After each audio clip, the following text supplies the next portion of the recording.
እቺን ወግ ወዳጄን የነገረኝ። እኛ ቢሮ ጥቆማ ይመጣል ይለኛል። ጥቆማው እነዚህ ከባንክ ቤት ነው የሚደወልላችሁ፣ ፍሪ ደርሷችኋል፣ ቴሌቪዥን ደርሷችኋልና ውሰዱ የሚሉ ወይም ደግሞ አካውንታችሁ ዲአክቲቭ ተደርጓል አይሰራም ላስተካክልላችሁ የሚሉ ሰዎች ናቸው የሚደውሉለት። ሰውየው ጋር ይደውሉለትና አካውንትህ ዲአክቲቭ ስለሆነ የሚከተለውን ስቴፕ ተከትለህ ይስተካከልልህ ከኢትዮጵያ ንግድ ባንክ ነው የምንደውለው ይሉታል። እነሱ ያሉትን ያደርጋል። 50 ሺህ ብር ያጥቡትና እናመሰግናለን፣ አሁን ከአሁን ወዲህ አካውንትህ መንቀሳቀስ ጀምሯልና ተጠቀምበት ይሉታል።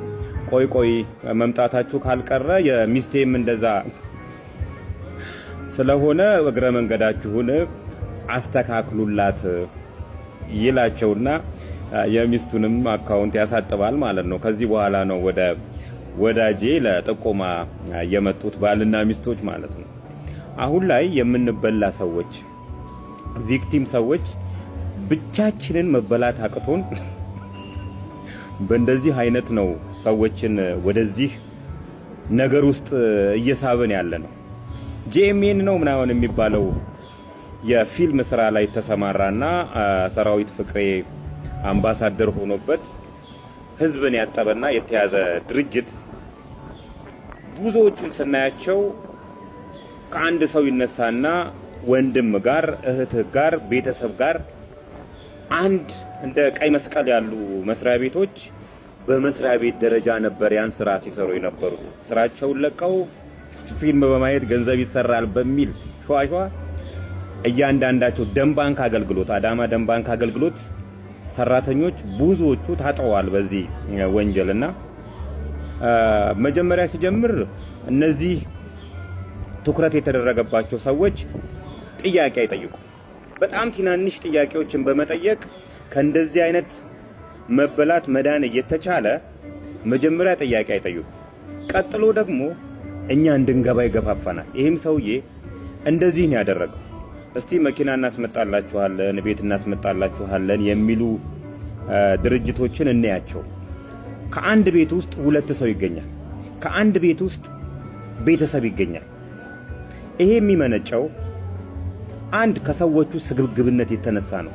አለመጠየቅ። 950 ሺህ ብር ከፍዬ መኪና የ2.8 ሚሊዮን ብር መኪና ትወስዳለህ ሲባል እንዴት ብሎ የማይጠይቅ